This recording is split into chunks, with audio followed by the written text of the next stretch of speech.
All right, guys, good to see you tonight. Pray the Lord is blessing you. I'm going to start us off just a little bit and talk to you a little bit about where this came from and how this all came about.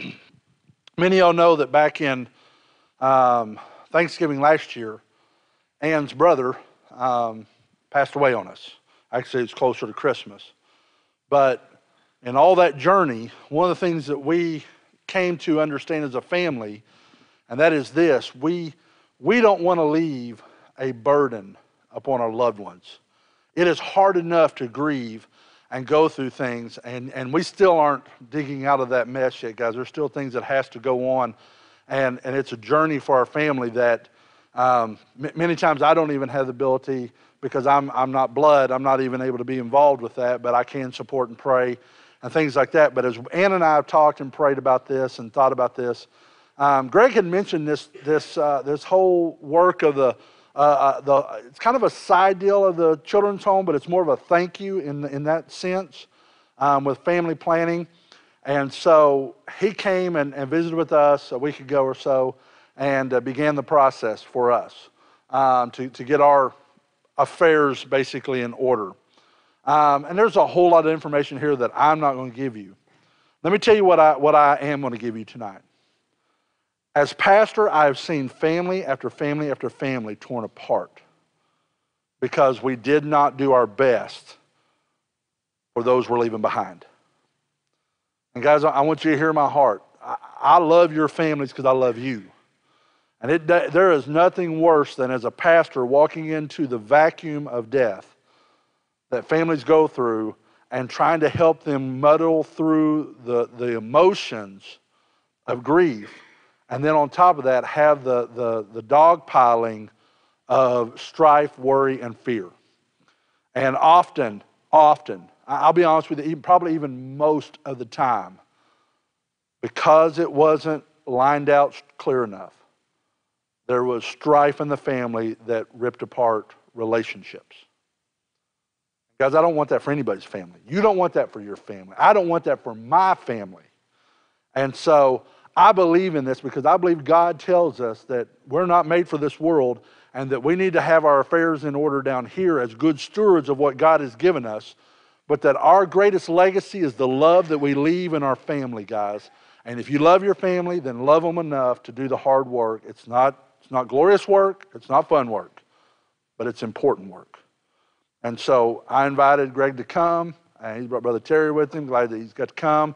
My understanding is Greg is the intro sidelight guy. He's the one that throws all the jokes out. Terry's the heavy hitter. I don't know. I'm just, But anyways, we are recording. We are streaming tonight. If you hear something and want to go, I don't remember what he said, you can always go back and check on this. But Brother Greg, as I pray, if you wouldn't mind, just come on up here, brother. Come on. Let's pray together, guys, tonight. Father, our plan is to honor you. Our hope and dream is to glorify you. Our desire through our children's home, through our own families, through the gift of love and relationship that you built into the family unit. God, how important it is to know that we have done our best, to be able to have peace in our heart and knowing that we've done our best to love and lead and leave a legacy of faith for our families. Tonight, bless us during this time and move upon us and teach us and mold us, God. Open our hearts and minds to your wisdom. In Jesus' name I pray. Amen. Amen. I'm not fun and I'm not glorious. I have never had an intro like that. That's what he said, though. Y'all heard him. No, we are glad to be here tonight. For those that have heard us come and talk about the Oklahoma Baptist Home for Children before, and I've actually brought kids with me, and we've done that thing before. This is a little different presentation. We're not just here to talk about the children's home tonight. We're here to talk about you, and what we're actually here to talk about is two different things, and one thing is the family organizer. And if whoever my helpers are, did you give me any helpers? I need 2 helpers. Here they come. Start these books around. They're right there on the front pew there. start those around. There's 3 of them. You can pass those around. I may let this one go in just a little bit. I think 3 will work. And then each family gets one of these. There's a white piece of paper. And just one per family for that. Okay? And then you can hand these out however far they go. So, anyways.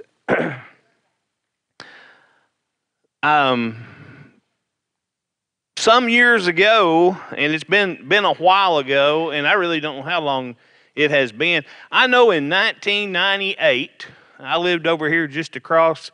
I live at Spiro's where I live, but I went to church over here just across the river, and the children's home came down and helped my wife and I with our will, and then they helped us with a family organizer, and it looked just about like this. It was a little bit different. And that was 1998. So the Children's Home's been doing this for a while. This is a free thank you gift because of what the church does for the Children's Home. We wanted to give back to the church. We wanted to give back to the families and do something that would be of value to you, something that would help your family, something that would be lasting, that it wasn't just, giving you a rain gauge, which we do that from time to time, or a keychain or an ink pen or something like that. We wanted to do something that would be of real value to your family. And they came up with the family organizer, and we're going to be passing those around as we get them. And how this thing works is we come in, Terry or I will be working with your church, and we would come in and set aside a time, and husband and wife together, and we'll sit down at your kitchen table, or we'll sit down, your pastor and I, we went down to Simple Simon's and sat back in the back room there, and we helped them get their family organizer initiated. This is a living and breathing book. It's something that you will use, on and off throughout the year at different times. You'll use at different times, but we help get it going with you and kind of walk through the process. And I'm going to go through this book in just a little bit with you. But what I would like to ask you to do, did every family get one of these? Did anybody not get one of these pieces of paper? I need if you're an individual or if you're a husband and wife, I need everybody to at least fill this out. Do not do any of the check marks on this side. All I want to ask you is I want to get your name and your address so that Terry and I can send you a thank you card. Plus, we turn these in and we show our boss, look, we did something this weekend. And we were actually here and somebody listened to us talk, Will you get any mail? That's what somebody asked me one time. Well, you might, but if you get something in the mail you don't want, you let me know, and I will get you taken off of a mailing list. But the things that the Children's Home mails out is going to be nothing but a blessing to you anyways. It's stories about the kids and things like that. A lot of you are already getting that mail already, and so it won't be anything new to you. But anyhow, and then we'll talk about the areas for you to check mark later. But if you would just do that as we go, I'd appreciate it. The Family Organizer is a book where basically you put everything about your business, about you yourself in one place. You put it together in one, it's got little dividers inside it, and you can put it all together in one place. It has everything in there from will and trust information. You say, well, I don't have a will.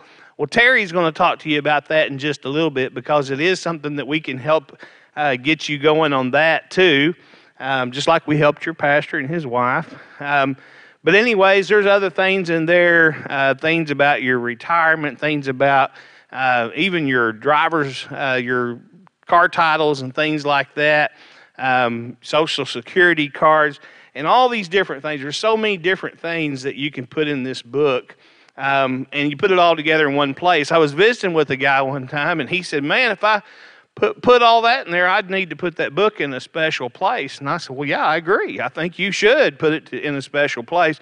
He said, well, that thing, if you just set it on the shelf, it could burn.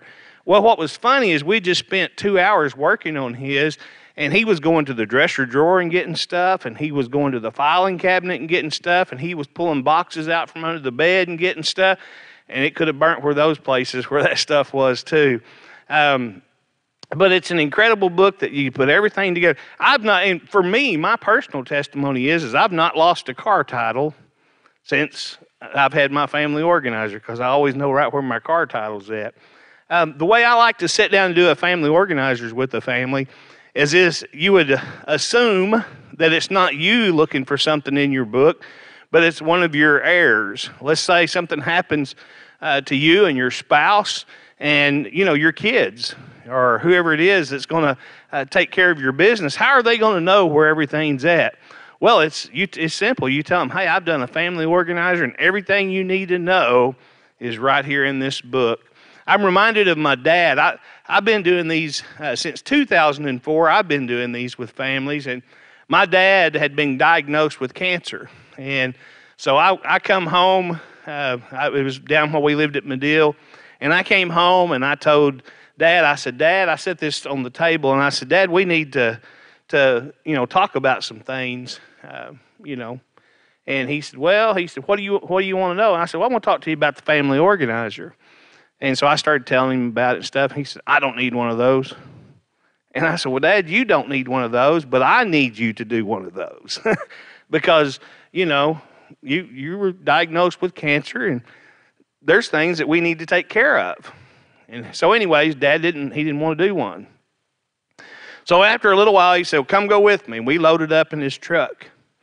And as we drove around the truck, he started talking about things that we hadn't talked about ever before. He started talking about some people that owed him money. And he started talking about, his cows. And he started talking about, some pieces of equipment and stuff and where they were at. And it was things that we had never talked about before. He didn't talk about his business, with me. That was just the way Dad was. Well, anyhow, we get back to the house, and we sat down. We drove around looking at all the cows, and he was telling me stories about them and stuff. And we get back to the house, and so I reach over and I grab the family organizer. And I said, Dad, let's start walking through this. He said, well, I've just told you everything you need to know. I said, well, that's not good enough, Dad, that we've talked about it. We need to write some things down.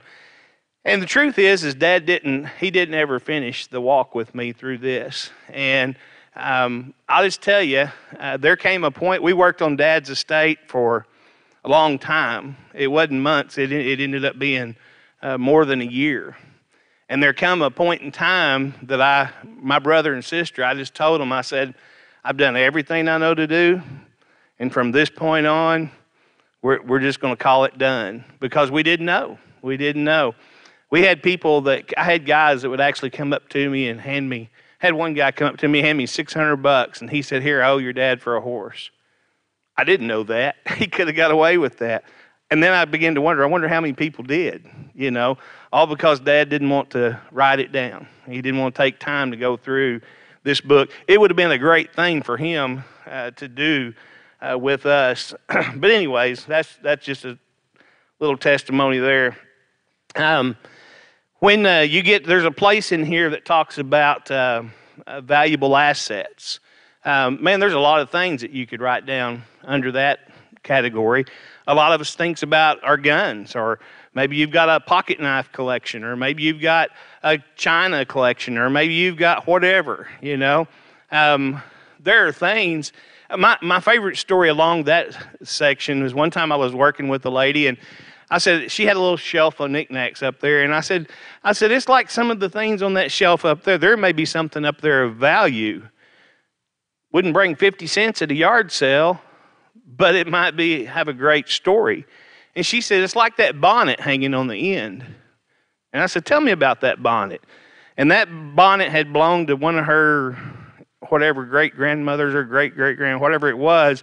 And she had wore it on the wagon as they come back to Oklahoma way back in history. It had been handed down through family through the years. And what was interesting, I said, yeah, just like that bonnet. You need to write that down, and you need to tell your family about that. I know both of her sons, and I've asked both of them. I said, hey, do you know anything? Do you know the story on that bonnet in your mom's kitchen? And they said, no, what about it? And I said, well, your mom's got a story to tell you.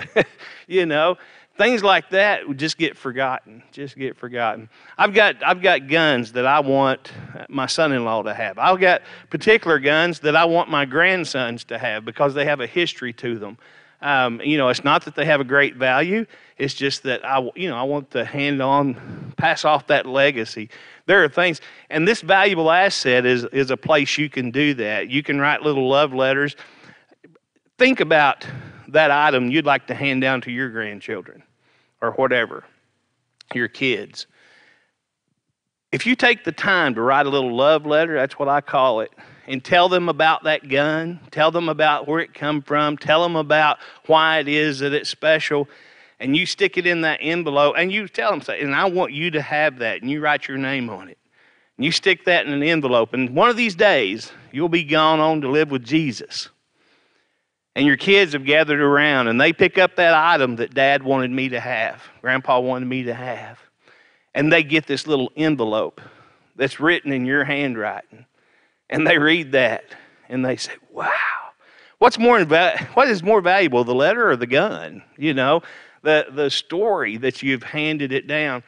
I think it's a great, wonderful thing that you can put in your family organizer, and you can make this such a special thing to your family.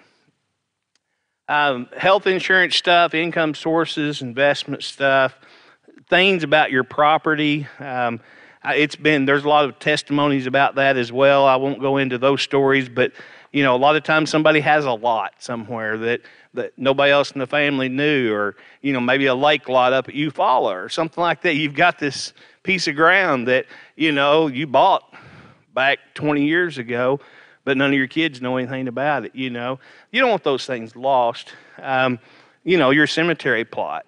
You know, your happy hunting grounds. You know, where's that at? You know, those things, those plans need to be written down, and this is a place that you can keep all of those things. Again, vehicle title information, and then there's some things in there, sections that you know, like military stuff that may or may not apply to you. But even, you know, let's say you're up in the hospital and one of, you know, you are sick or your wife is sick or whatever, and, you know, the other one's there by your side. But yet, what happens when the electric bill comes due and the water bill comes due and this bill comes due and that, who's taking care of that? Well, I need to get somebody to do that because I don't want to leave my loved one's side. Inside your family organizer, you can have all that information. You can hand it to your pastor or to a deacon in your church and say, hey, listen, would you help us out? Would you take care of this?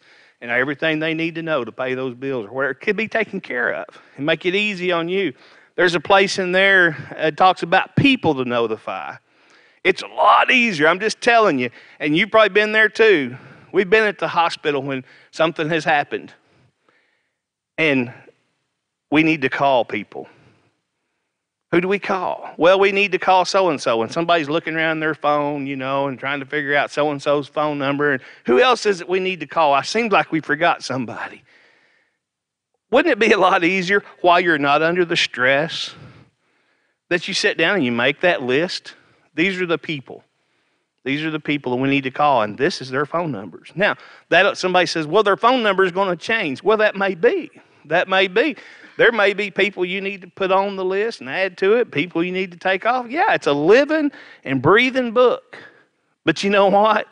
It's going to be a blessing to you. It's going to be a blessing to you.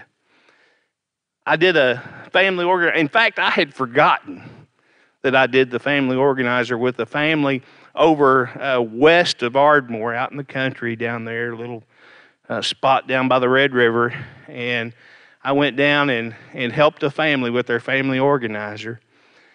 And some years later, there was a phone call that come back, and it was the kids.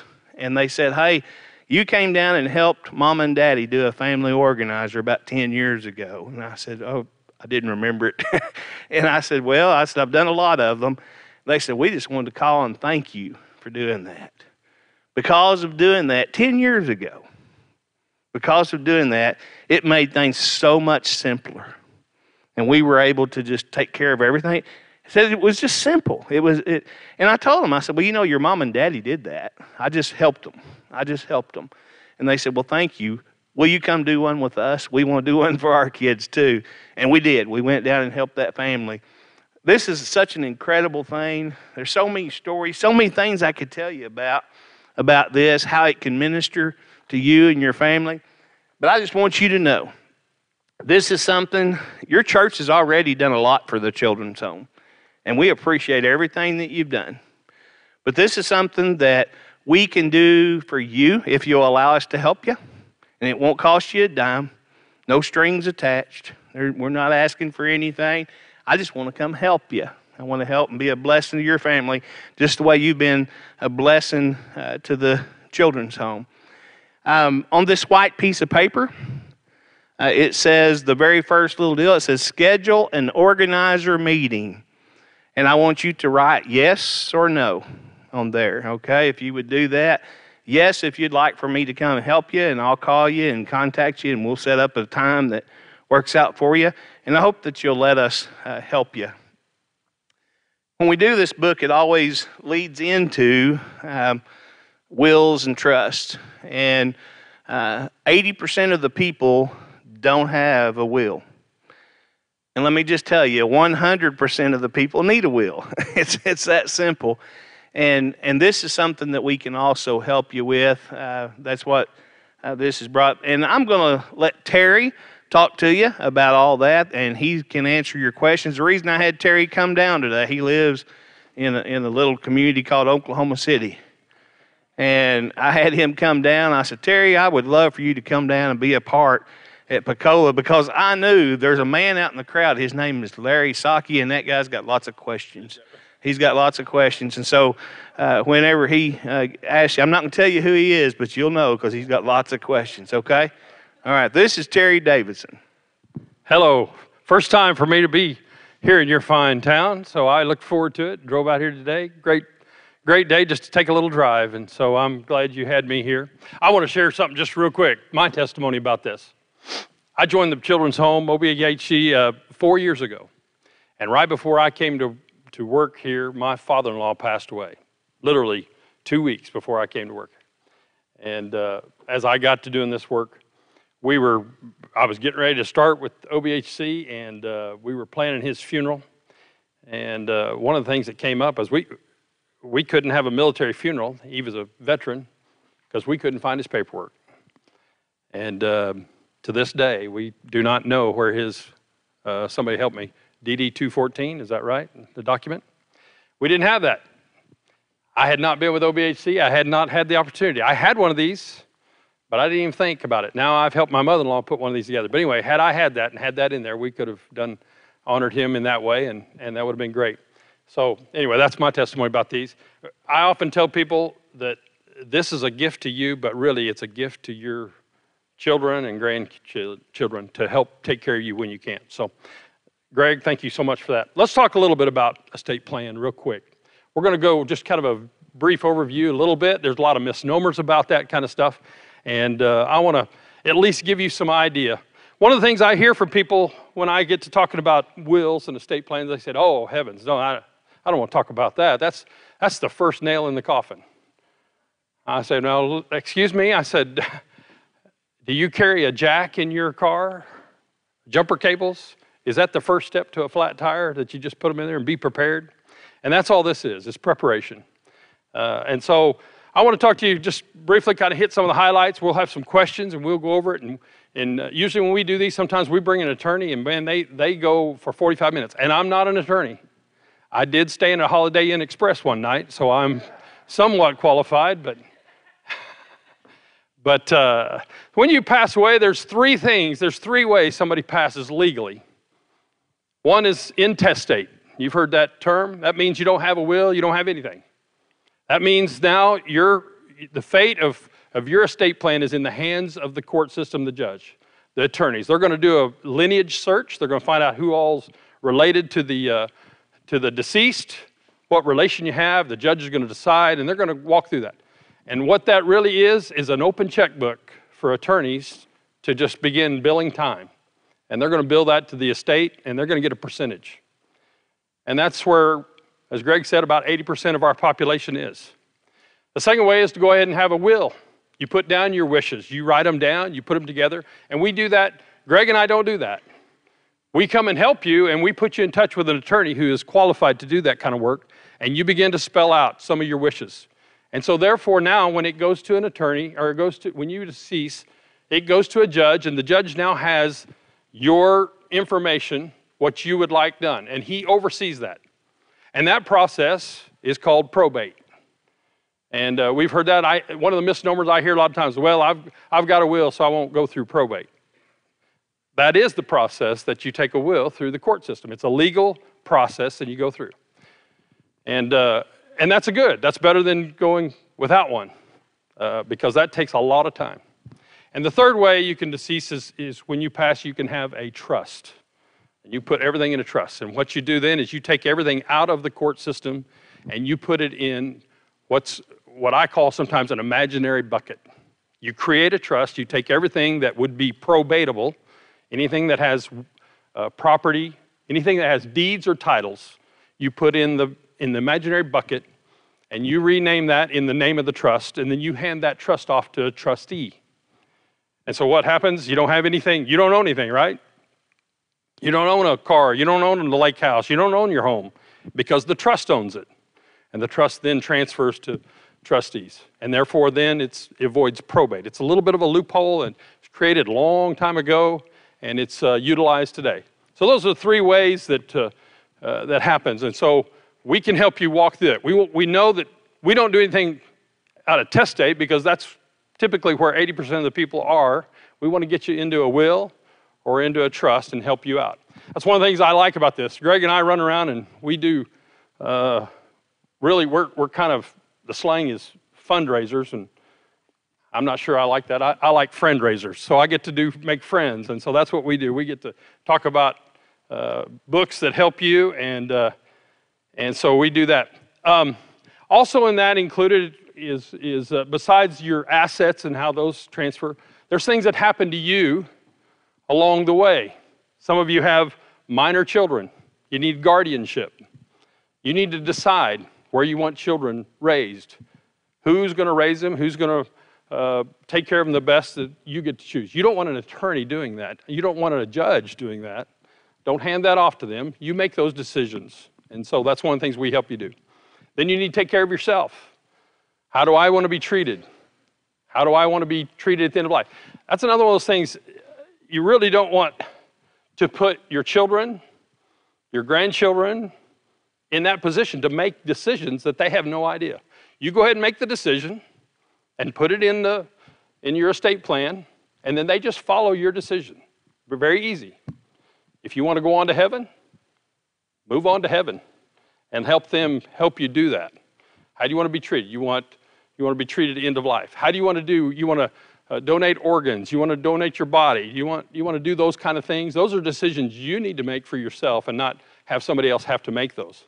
And so those are kind of some of the highlights as we look through this. We need to do you need to know what the documents are, what the documents do. Now, we sit down and talk to you about it and kind of get some of the information going, but we hand that off to an attorney. We're not attorneys. We don't do that work. And so we don't ask you those kind of personal questions about that. You're going to talk to an attorney that has your privacy in mind, and they're bound by that confidentiality. And we're just here to serve you and put you in connection with an attorney that is like-minded, that wants to help Christians. They want to help Baptist Children's Home. And you may say, then what does that have to do with anything? What does it have to do with Baptist Children's Home? Well, have you ever heard the term that you're worth more dead than you are alive? That's me. I've got my oldest daughter just graduated college, and I've got one at OBU as a freshman, and then I have an autistic son. And I used to tell everybody, when I put my hand in my pocket, there's already 3 hands in there, and they're grabbing everything they can. But I'd like to help Baptist Children's Home. We've been around since 1903, and the reason we have is because we have great folks who just love the ministry, love what we do, and have seen what they're doing. And so sometimes, while we can't, and I can't necessarily do very much, while I've got kids I'm raising and paying college tuition and everything else, if I go on to heaven, I could leave a little bit. And so what we do is we get to serve you by accomplishing something that's very practical, very needed. And then in turn, you can say, when I go to heaven, since they don't have any ATMs up there, I'll leave some money for the children's home, and you can include the church here, Baptist Children's Home, or other Baptist work around the state in your estate plan. And so that's kind of some of the highlights. I didn't keep track of how much time we got, but there's different kinds of stages, end of life stages. Those are kind of questions you need to ask an attorney. And they're going to help you navigate through those and put together documents that help you plan for that. Advanced directives, what you want to do when you face those times. Powers of attorney.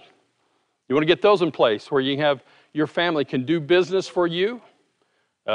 Maybe it's just temporary. Maybe you're just laid up for a while and you need some help. Somebody needs to pay the insurance payment. Somebody needs to pay the car payment. Something like that. And you need to grant somebody power of attorney to be able to do those legal things, and you put that in their hand. Then you have health care. You want to make some decisions. One of the things that I hear a lot, and people say, well, my wife will handle that, or my husband will take care of that. In the state of Oklahoma and most states, just because you're married, you don't have power of attorney over each other. Now, fortunately, we live in Oklahoma, and this is kind of family-oriented type place. But let's say you're on a mission trip, or you're overseas somewhere. They may be hard and fast about making decisions for each other if you don't have a power of attorney. And you may have to go to a judge, or may have to find somebody to get you emergency power of attorney. But if you have that put together, something happens, you have that with you. And you just take that with you. And those are important, practical things that really help. A lot of people don't think about it, but that's what happens. And you go to get your last will. I'm going through some of my slides here and try to help kind of move along here.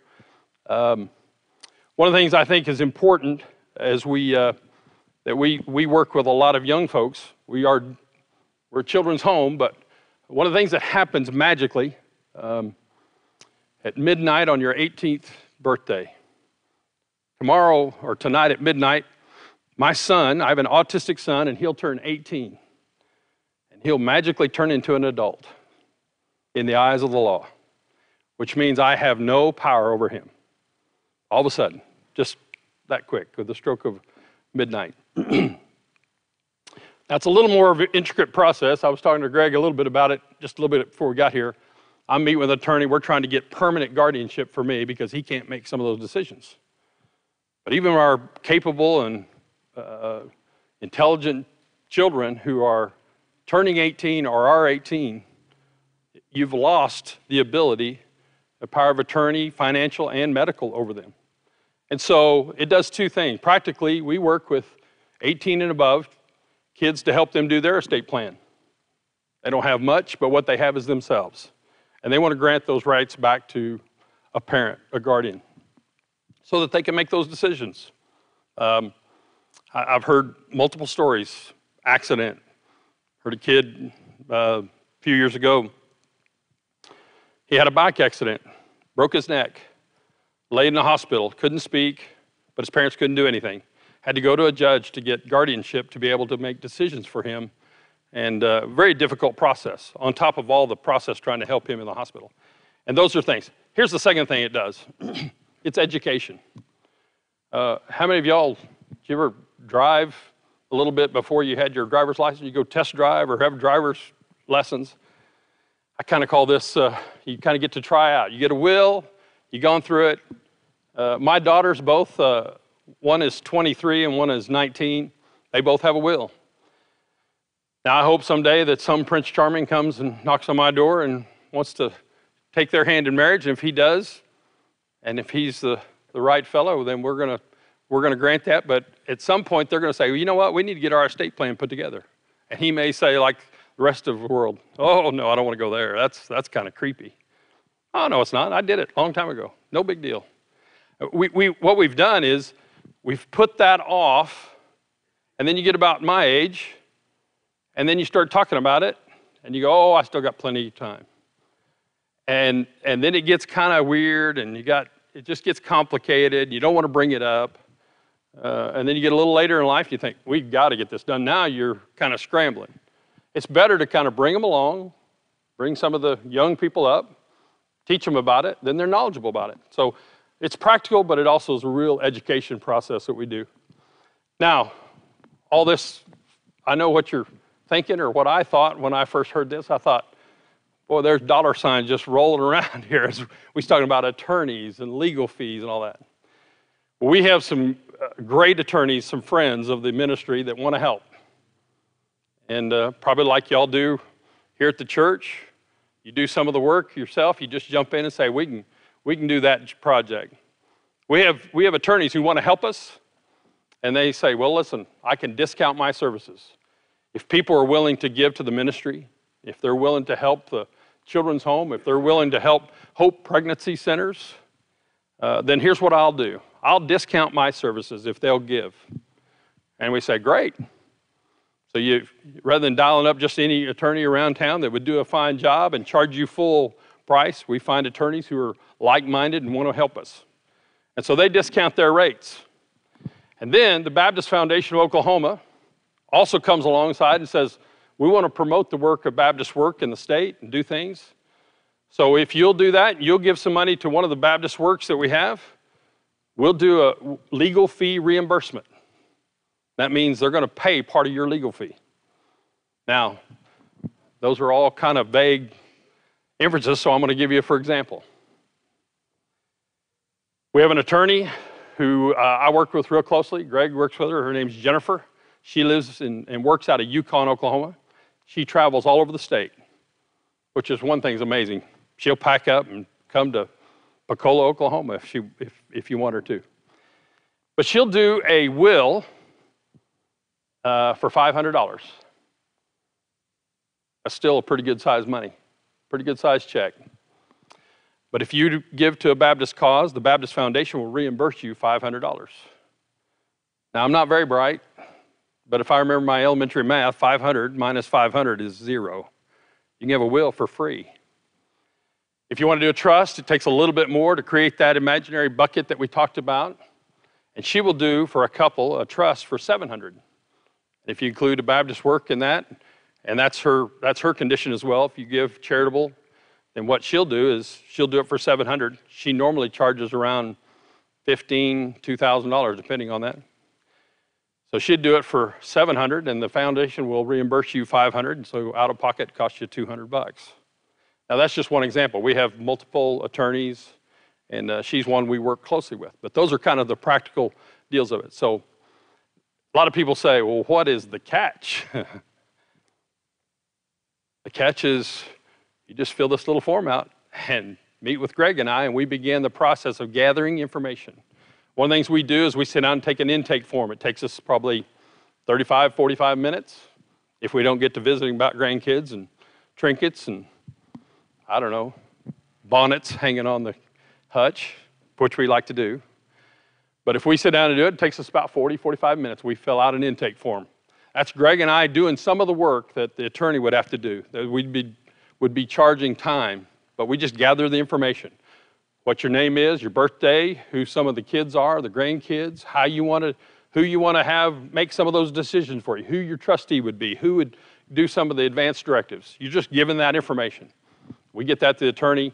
She sends back a rough draft in a couple weeks, and then you guys meet. The attorney and you meet one-on-one and begin to discuss some of the intricate parts of some of your detail. Every plan is customizable to you. I read an article not too long ago. You remember Dean Smith coached North Carolina Tar Heels? He had a trust. He put in his trust that $200 should go to every one of his past lettermen. He wanted to buy them dinner one last time. That was just one of his wishes. I think that amounted to about $58,000, somewhere around there, to buy dinner for his former letterman.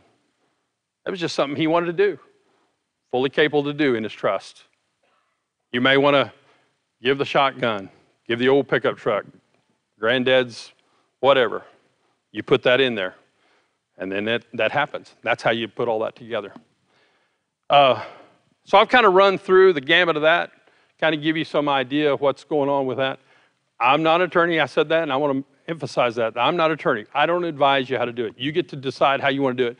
Then when it gets down to really the nuts and bolts of it, you do that with the attorney, one-on-one, privately in your home or somewhere else. But we don't do that in a group session. We just introduce and give you the information, and then you do with it what you want. Now we gather up these cards, and this is like our time card. Yeah, it's telling us we were doing something, but it's our way to contact you and set something up if that's what you would wish. I think at this time, what I'd like to do is just open the floor up. If you got any questions, something came to mind, questions are always good because somebody else may be thinking the same thing or don't want to ask it. So if you've got questions, I'll do my very best. Some questions require 2 night stay in Holiday Express, and I only stayed 1. So, yes, sir.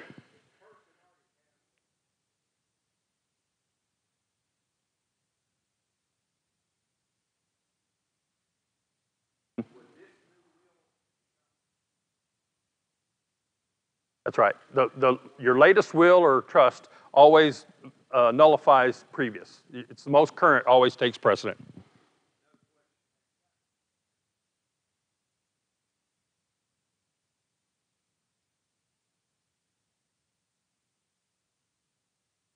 I have hundreds. We have hundreds of them. Yeah. Yeah. Right here. Yep. We've been doing this for a long, long time.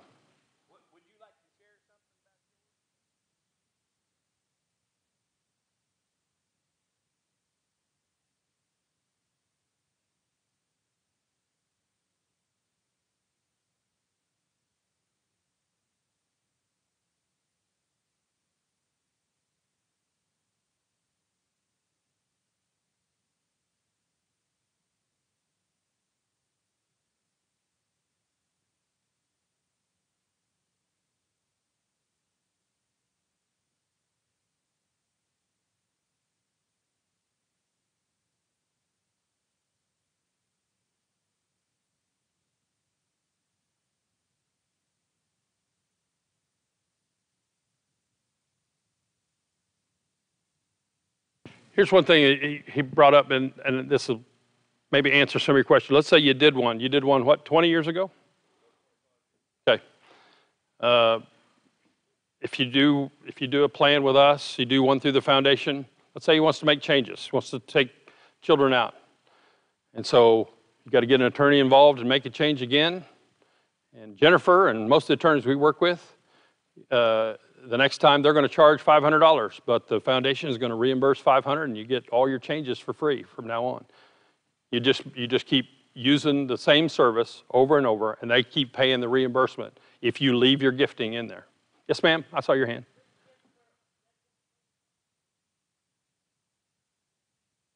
Okay, that's a great question. For a will, every state has will legal terms and legality. So it has to be, for a will, you have to be, do the will in the state that you are a resident of. But if you do a trust, we have different attorneys for that because some have license to practice in other states. But a trust travels with you. Let's say if you live here in Oklahoma, but then you move to Arkansas. If you have a will, now you got to get a new will when you go to Arkansas because you're now a resident of Arkansas. If you have a trust, it follows you. Wherever you do it, it now follows you in all 50 states, and you don't have to redo it. A trust is valid in all 50 states. But a will is only binding in each state that you live in, that you're a resident of. We do, yeah. We do. It's different. Jennifer, the one I mentioned that we use a lot, she does not. She practices only in Oklahoma, but we have attorneys that help us in other states. And their fees vary. I gave you the example of Jennifer, but the fees vary for different attorneys, and those attorneys might charge a little more because they have to pay out-of-state testing and all. They have to be all certified in each state, so it costs them a little more, so they charge a little more. But we can help you do it if you live in a different state. Yeah, it's the state you live in. That's right. Yes. Yeah. Yeah. If you still give to Baptist causes, Oklahoma Baptist causes. Now, I say that they also include North American Mission Board, International Mission Board, other Baptist causes that are outside of the state, but state, obviously, Oklahoma Baptist University, Falls Creek, Baptist Children's Home, Baptist Retirement Village, Hope Pregnancy Centers. it's a long, long list of things in the state and out of the state, but are Baptist causes, and they reimburse based on the contribution to those. Yes. Any other questions? Those are great. Thank you for helping us clear that up.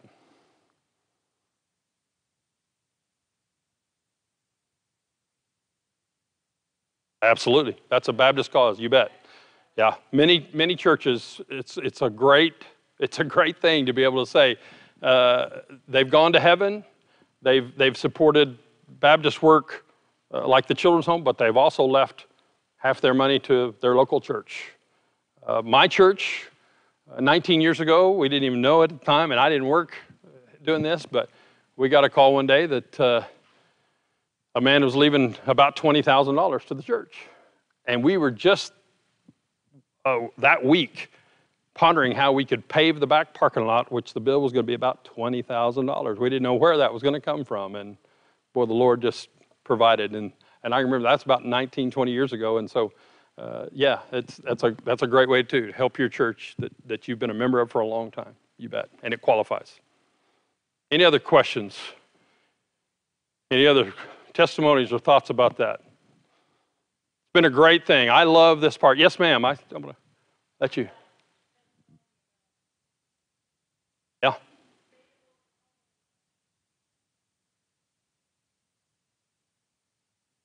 Hmm.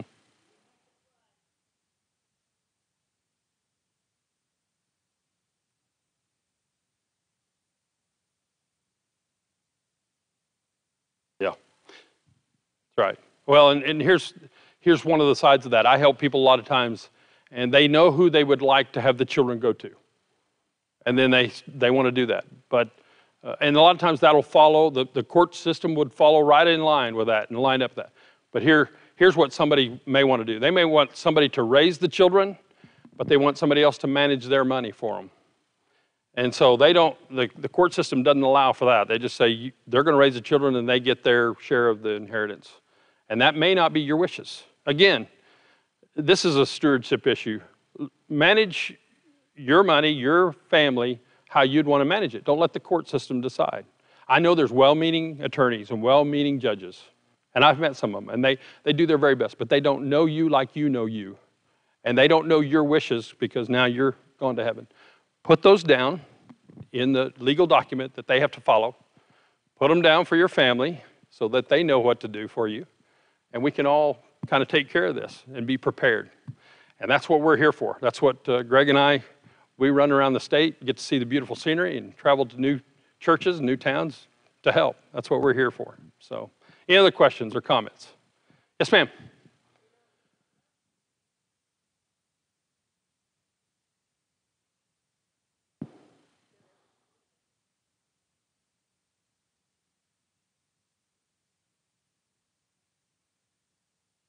Yeah, that's right. That's right. Yeah, and you need to grant those rights, and that's exactly right. It's very practical.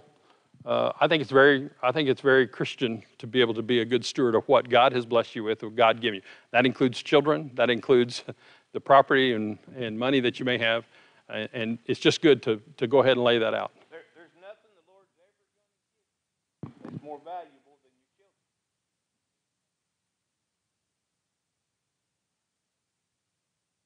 Of the talents.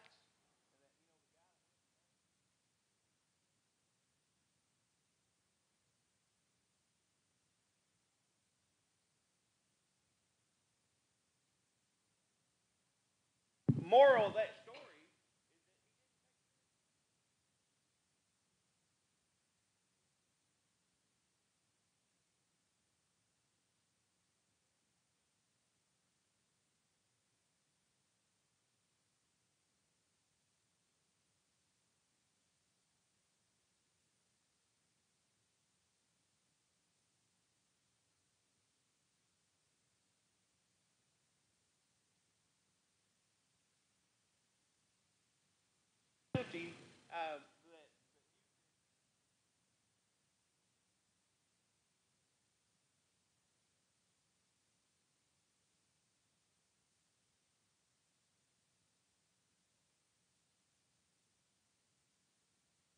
Well, I can.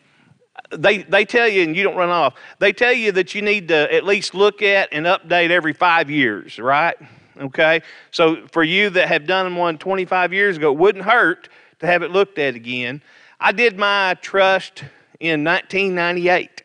I've had a Greg and Donna Duncan Revocable Trust is the name of my trust.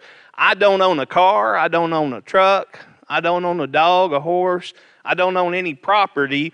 But the Greg and Donna Duncan Revocable Trust does. You can go down to the LaFleur County Courthouse, and Greg Duncan doesn't own anything. But the Greg and Donna Duncan Revocable Trust does. It's listed there at the courthouse, and it's there. And you know what? I'm the trustee of my trust. And my wife is a trustee of our trust. And as trustee, I can buy and sell anything I want to out of that trust. That sounds just like owning it, doesn't it? But where it goes, the day I die, my wife is automatically the sole trustee. The day my wife and I both die, we have already set it up to who will be the next trustee, and then beyond that, the next trustee. You can go as deep as you want to, but within that, I have a will also, and I have instructed my brother, who will become the trustee of my trust. I've instructed him what to do with my stuff, and I fully intend for him to dissolve that trust. You dissolve it by selling everything and emptying the bucket out, getting rid of it, and there's nothing else in the trust anymore.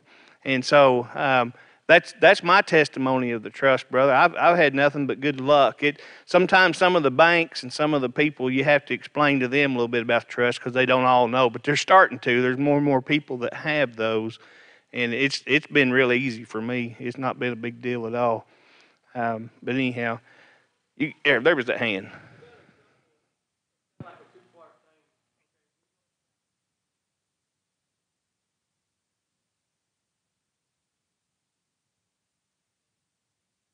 Right.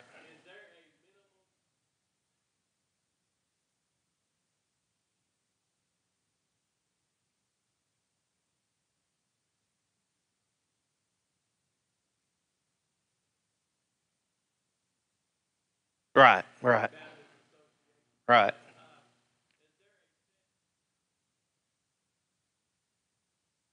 It's a percentage. It's a percentage. Yes, and then I did the same things you did, brother. Mine's 5% to the children's home, and then I went back and changed mine a couple of times. Mine was church specific, but my latest one is that's 5% to the children's home, 5% to the church I'm a member of at my passing, because I've changed my church membership a time or two, and another thing I went back and did is I was reading about they were talking about leaving another church camp in your will, and I thought, well, that's a great idea. And I was going in and making a change anyways. I added KBA 2%, so I'm actually at 12%. And I envision someday, and I've told my kids this, and I'm serious as I can be. I've told them, you know how you watch on TV and all the people gather around at the will sign. I don't have that much assets. It's not going to be. They're not going to be handing out millions of dollars but I want my kids and my grandkids or great grandkids, I want them all to come and gather around in one place, living room, whatever. And I want them to talk about grandma and grandpa one more time. And I want them to talk about the Lord's work was important to them. So important that they left the children's home, the Lord's work at the church in their will. And I want them to write that check and lick it and stick it and put it in the mail right in front of everybody. So one more testimony how important the Lord's work was to me and to my wife. And so it's a percentage, brother. I don't know if I got off on that. I don't know if I answered your question. Yes. Yeah, it's a tithe, 10%. Yes. Yeah. You don't want to leave a cash amount. The reason why, if I were to say $5,000 to First Baptist Church Pocola, when I die, I may be in the nursing home for 10 years, and there may not be but $3,000 left. And so they would go and they'd write a check to Pocola First Baptist Church, and my kids wouldn't get a thing, So it's a percentage. And so if I've got $3,000 left, Pocola First Baptist would get $300, and then the rest of it be split between my kids. See? Yeah. Yes.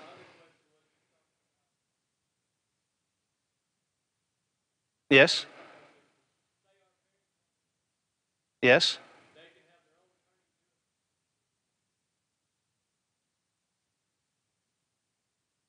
I can answer that. You want to answer it or you want me to answer it? Yeah, I'll let Terry answer it. Maybe. That's the answer. Yeah. If we have attorneys, if people have their own attorney, they want to work with them, we put them in touch with the foundation. There's certain gifting language, illegal language that the foundation wants that's been tried and true, and that's how they want it. And they work with that attorney, and we leave the decision up to the foundation to decide, are we going to accept that language or that attorney to do that work for us? And so that's the answer is maybe, but probably, but maybe. You have a different answer or some nuance to that? Yeah. Go ahead. You would want to make sure that your attorney, it could be that some attorneys are going to charge $1,000, and so the foundation would give $500 and you'd still be out money. You'd want to make sure of that, and then yes, your attorney can work with the foundation to get the right language. That'd be simple. Mm-hmm. That's just.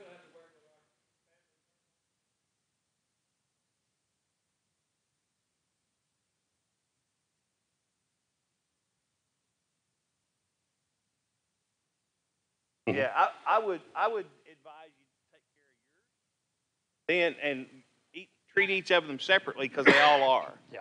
So do yours, and then let your parents. You can help them, but you work with them individually. And whether it's the lawyer, let me tell you one other thing. We're working with Jennifer on your pastors, and Jennifer has said that if I talked to her this week and told her that I had yours coming up and that there may be some others in the church, and she told me if I had 4, and I'm just telling you right now, I've got a couple of people from Heavener that's going to be taking advantage of that too. So Jennifer will be coming, and we'll have her come here to the church to do the signing. So you won't have to travel anywhere or anything like that. So we tried to make that simple too. But, we'll just try to get them all done in about the same day, and Jennifer will come down here to the church to do the signing. Sure. Yeah.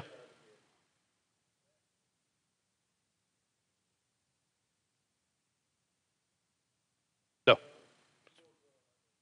Yeah. Yeah, it doesn't go till both of you have passed. Yeah. Statistics do say that the guy goes first. Yeah, that doesn't kick in till both of you have gone to heaven. Yes, sir. Yes, sir. Mm-hmm. It's called a revocable trust. Revocable means changeable. So you can change it, you can eliminate it, you can change it anytime until you pass. Yep. Mm-hmm.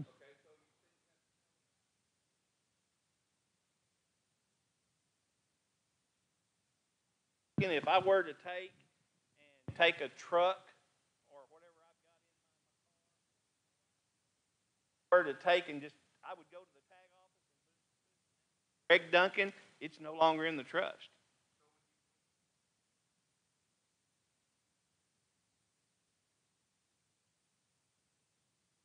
It's a title change. Title change. Yeah. But I think they charge $12 for a title change at the tag office. Now, what happens if you do that? Because I own that car, then there's a question of whether I have a probatable estate at that point because I own something that's not in the trust. That's one of the biggest mistakes that people make with the trust is they have a trust, they go to the trouble to get a trust, and then they forget to put something in there. You want to make sure that everything goes in the trust. Yes. I put it right away, I put it in the name of the trust. When you fill out the title information, you have what we call MOT, Memorandum of Trust. It's a letter that gives them instruction to place and title the title in the name of the trust, and it goes immediately in the trust. I bought a home a year ago. I took my Memorandum of Trust at the closing. I handed it to the closing office. Wait, but they read through it. They go, oh, no problem. And they just put the deed into the trust, so therefore my home now is held in the trust. And so the trust takes a little bit of maintenance, a little bit of work. It doesn't take anything to pull it out because as soon as you sign the title to somebody you sell your truck to, it goes out of there legally. you just have to remember when you buy new things that are title or deed, you need to put them in the trust document to be able to put them in the trust. Yes, ma'am. Taxes? Can you specify what?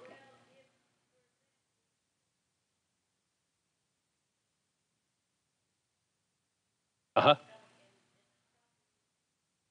Uh-huh. Yes, yeah. It's just the trust doesn't shield you from any taxes. It doesn't shield you from any asset liability for, let's say, Medicaid, Medicare, those kind of things. That's still enacted. But when you do have rental property and things like that, other assets, that is a big benefit to put those in there because here's one of the things. The average length of probate in the state of Oklahoma is anywhere from 9 to 18 months. Okay, that means you can't do anything with a home for 9 or 18 months till it clears probate, till the judge says, okay, now you're whoever, executor in that case, can't do anything with it till it clears probate. A trust can usually be settled within about 10 to 12 days. As soon as they have a death certificate, the trustee can act on that and do whatever they need to do with the trust. They can sell the home, they can sell the cars, they can sell the assets and clean it out. They can do that very quickly. It happens very quickly. Otherwise, you mentioned, I don't know your situation, but you're still dealing with things because, okay. It's very complicated. The will, as far as a fundraising, like we are, an organization, we like wills. The foundation likes wills because we have a judge that says this money will go there, this money will go there, and he's taking care of it. It's under judicial watch. A trust is private. It's still legal, but you're trusting your trustee to do what you ask them to do. But we don't sit around and look at obituaries, and neither does the foundation. So if you want money to go to the Children's Home or First Baptist Pocola, you need to put your trustee, somebody you'll trust that will do what you ask them to do. Because it very well could be they don't do what you want if you have that in there. That's the problem with a trust. But if you have a trustworthy trustee, they'll do what you ask. A will be under the judge, and the judge will decide. Yes, sir.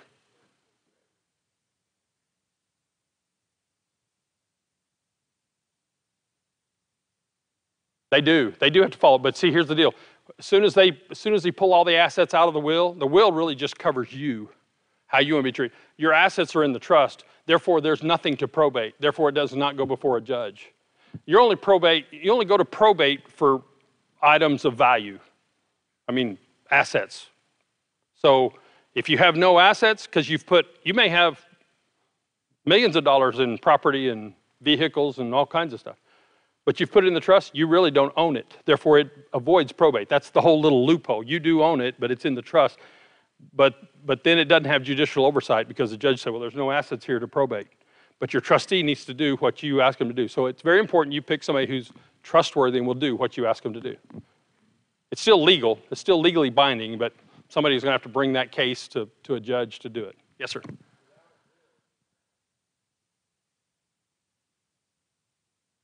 Well, whenever we do a trust, we're going to do a will. It's going to be included.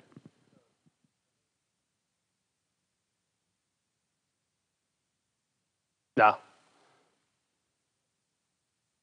Yeah. You get to do whatever you want to do. He just gave an example. He's going to have his instructions to liquidate the trust. But you can do what you want. If you want the trust to go on, hand it to the kids and the family farm, and you want it to go to the kids and then the grandkids, you can do that, and the trust can hold it, and it just transfer to trustee, and just stay there. If you want it liquidated, you can liquidate it. Yes, sir.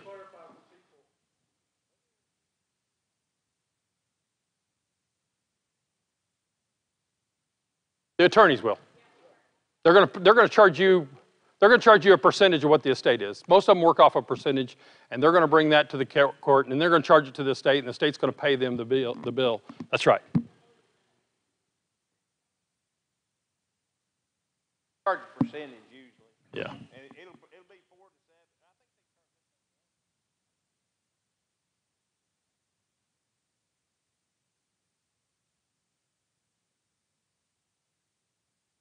I think they hour.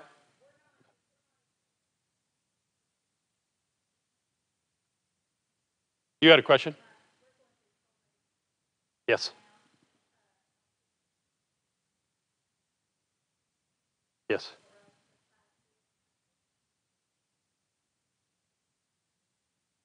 Yeah.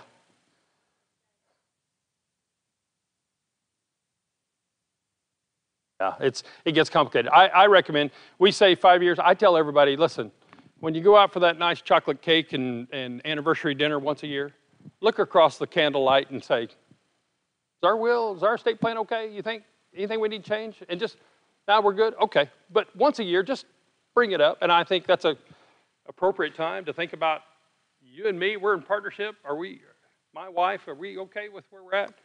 If we're fine, move on. But ever so, you have 5 years, you have some dramatic things. Kids grow up, kids move out, kids do this, and things like that, and you need to review them. You had a question over here, I'm sorry. That's all right. Yes. Yep. That's the process by which a will is a court document. And so, yes, it will go through probate. The only way to avoid that is a trust. Now, some people, now listen, we're not pushing something. We're just giving you the wills are perfectly fine. They worked fine for hundreds of years. They work fine. We're just telling you there's other alternatives, and they may be appropriate for you. They may not. Most young people, 18, 20, 25, they don't know. They might live in an apartment. They might have an old jalopy car or truck. There's not much to probate. There's not a house. The car's not worth. A will's perfectly fine. That's why I say young people can do it. Give 10% of what they got. Listen, 10% of what my daughter owns is nothing. 10% of nothing is nothing. But she still got a will, and it's good, and it serves her. But she gave me guardianship, and what she's worth is her. Her value is her, and it gave it back to me to give me power. Yes, sir.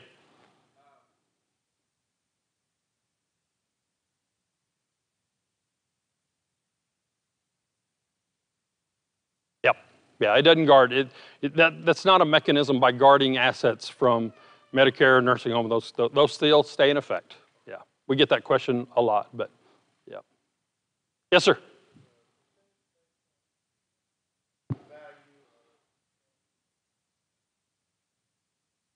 The term usually used is residual estate. In other words, after everything's paid, what is left at the end. Now, we have people sometimes say, they have young children say, I don't want the home have to be liquidated to pay that. So they pull that out. And they call the residual estate life insurance, retirement, whatever, investments, and they say 10% of that.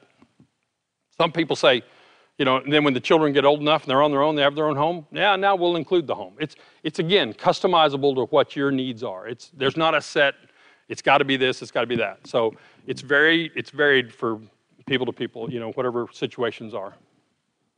I live on my grandpa's.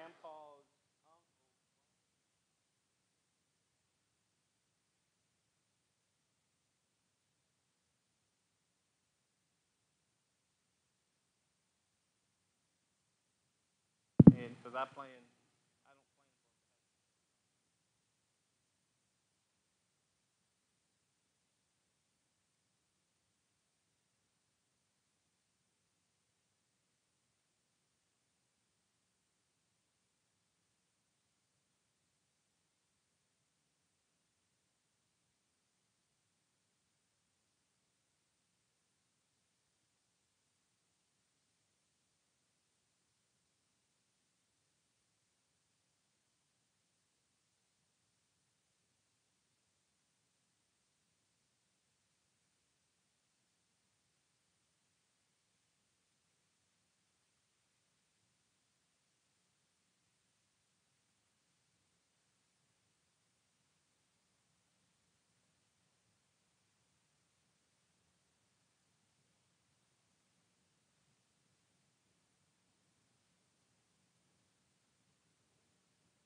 Got a comment, sir?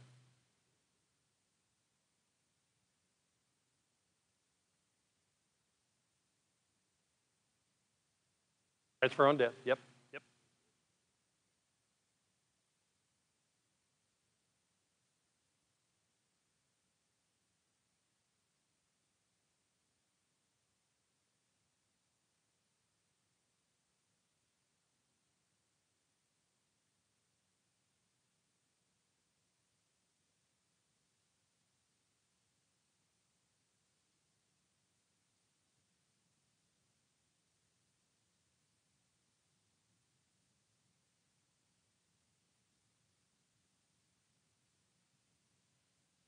That's right.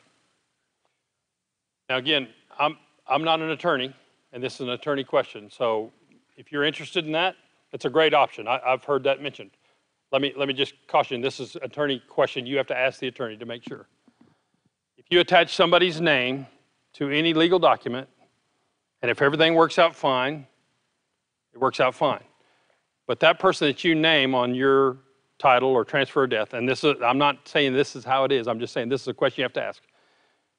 If they were wrongfully, or if they had an accident, T-boned somebody in an intersection, it was their fault, they passed, but whoever sues them, they can access, sometimes, this is an attorney question, can they access everything that their name is attached to? And I'm not saying that's the truth, I'm just saying that's a question you have to ask. Because I've heard situations where that's not done correctly, and then you lose because there was a lawsuit against them that you had them on your transfer of death. But I'm not saying that's the way it is, I'm just saying that's a question you have to ask to make sure, and make sure it's done right. Okay, if I put my daughter, transfer of death or something on some of my assets so that it makes it easy. Okay, vehicle, let's say. And which is not, then it's not that big a deal, but if my daughter were to run a red light, T-bone somebody and injure them, and they sue her, and they get a judgment against her, then they attach everything that her name is attached to as part of that settlement. Does that make sense? I know that if it's not properly written, they can, but that's why I'm saying it's an attorney question you need to discuss. I'm considering do that, and if you do, have them help you craft that language so that it's accurate, so that, yeah. Yeah, that's right. No, I know, yeah.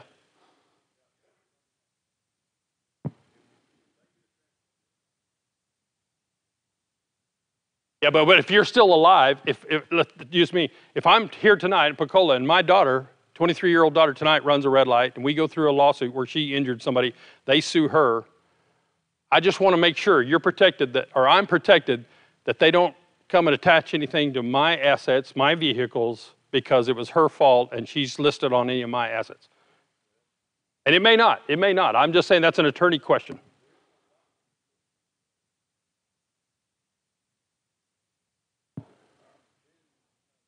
Right. Right.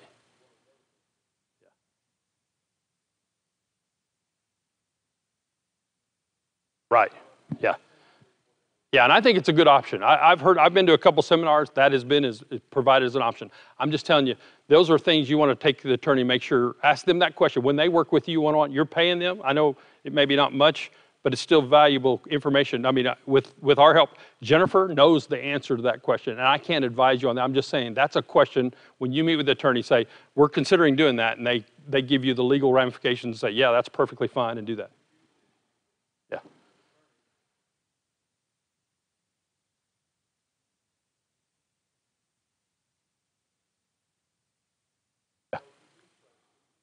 Yeah, that's right. Yeah. Yeah. That's right. But it does take some work to remember to do that. That's right. Yeah. No, you're right. That's why I say it's kind of an ongoing, takes a little bit of effort to maintain all that. Yep. So great comments, great questions.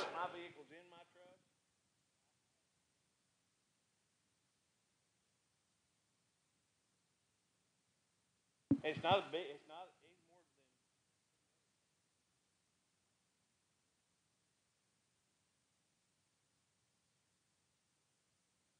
That's right. Yeah. No, we're not attorneys, so. All right, great questions, great comments tonight. Thank you so much. Let's close it up. Okay. We'll stay around and answer questions. You may have personal questions. We'll stay around and do that. And we've already went longer than I meant to, brother, and I apologize. But anyways, on this piece of paper, skip the middle one and go to the bottom one where it says complete or update an estate plan and check yes or no. Yes, you want us to help you. No, I don't want you to help.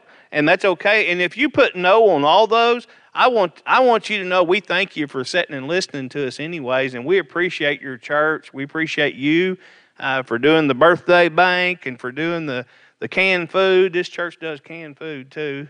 And then for the other things that you do for the children's home. Over the years, you've done a whole lot, and we appreciate it. We appreciate it a bunch. And so I hope that we're able to help you.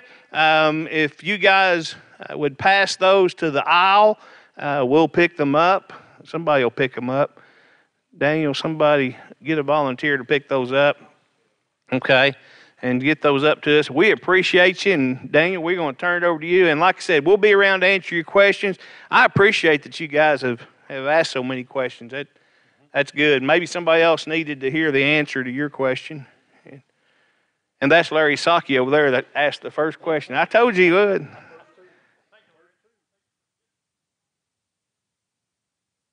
Well, guys, let me tell you, Ann and I are going to do a trust.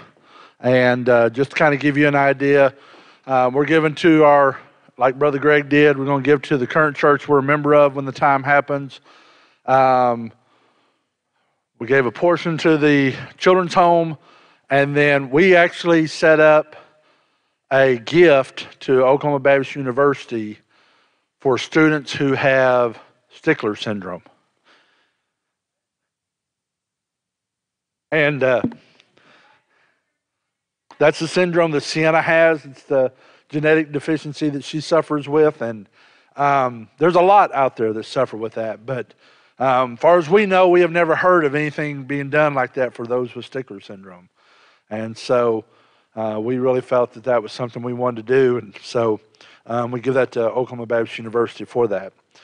I'm going to tell you this. I know that many of y'all talked about taking care of your children when they're minors. Guys, they're still your children if they're 65 years old. They're still your children if they're 45 years old and have been married a dozen times. They're your children all the time. Take care of them. Don't go into eternity without taking care of your kids. I personally, this is just me on my own little soapbox, I think that's a travesty of biblical stewardship if we do that. Not only that, I think it's a travesty of love. Because I've seen too many families destroyed. And I mean literally destroyed. And none of us want that to happen with our kids. But many of us have complicated families. You know, it's not always that our trees are pretty. Sometimes our family trees are kind of jagged and rugged. And it's just, we need to do our best to take care of what we can. And so, I believe in this very, very much. Go ahead, brother. You're right.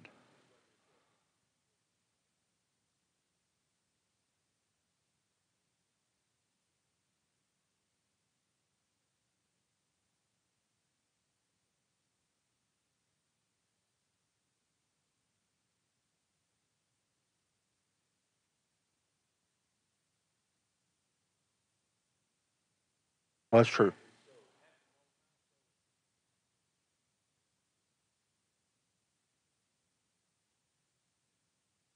Yes, that's true.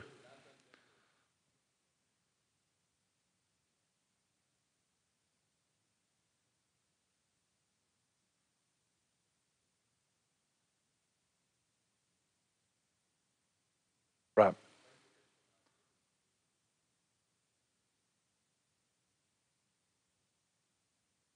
Yeah.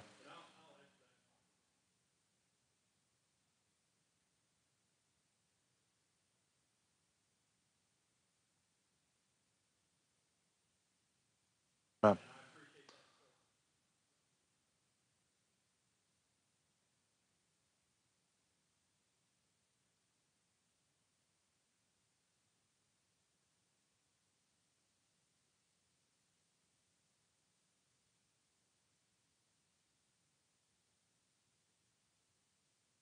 No. No.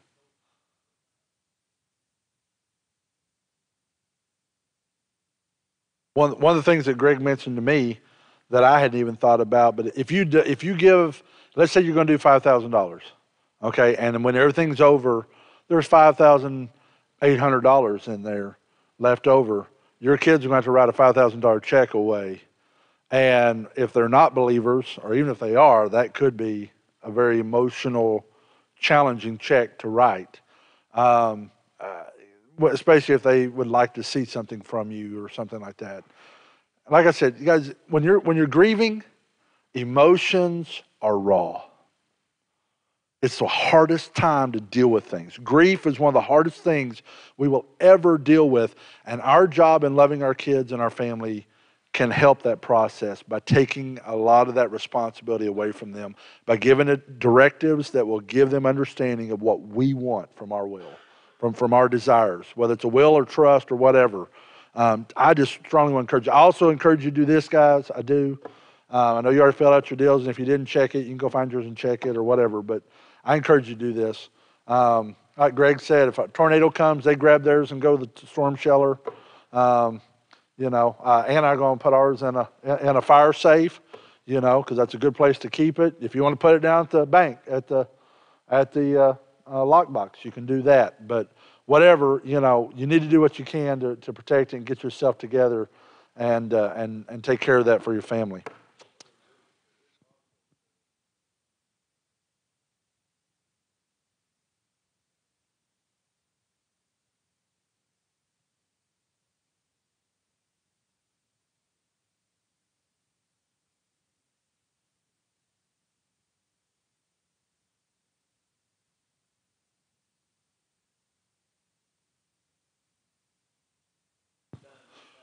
But they help you do some advanced paperwork that helps her do her job faster.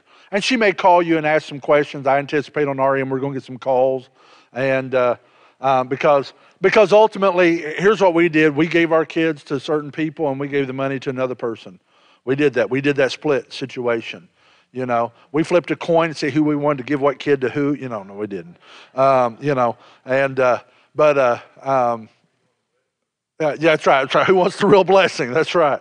And so in that journey, it's a lot of things. It's a lot of things.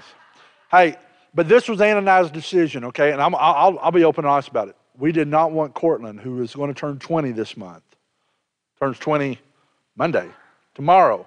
Tomorrow's his birthday. Glory. Anyways, okay. I don't want Cortland to drop out of college to take care of his sisters. I don't want that. So he's not going to be guardian until he's out of college. So when the time comes that he's out of college and he's starting out, I will then change it from where it's at now and he can have guardianship. But while he's in school, my responsibility is to keep him for his future going and sailing in the direction he's sailing. And so, and those are tough decisions. Those are challenging decisions. But you need to know about them now, not later. And I know a lot of your kids are already grown, you're not worried about it, but some of us that we do have those and understand that. But guys, I'm telling you, it's the same decision whether they're older kids or they're younger kids. You love them enough, take care of them now. Take care of them with this, especially when it can be $0, and you're going to pay a tithe anyways because you're faithful Christians. Why not be a faithful Christian in the last step of your life and leave that legacy and at the same time make a difference for your family? So let's pray. Let's pray together. Uplifting conversations. I know we've had a great time tonight and talking about death. But guys, here's the end of the journey, okay? If you know Jesus Christ, you're going to leave everything behind, but you're going to gain everything ahead. And so that's the great joy of it all, is you can leave all this stuff back here and it don't matter anymore anyways after we're gone because it's up there. They paved streets with gold up there, guys. It's just great. And not only that, we get to be with Jesus. And that's the most important thing.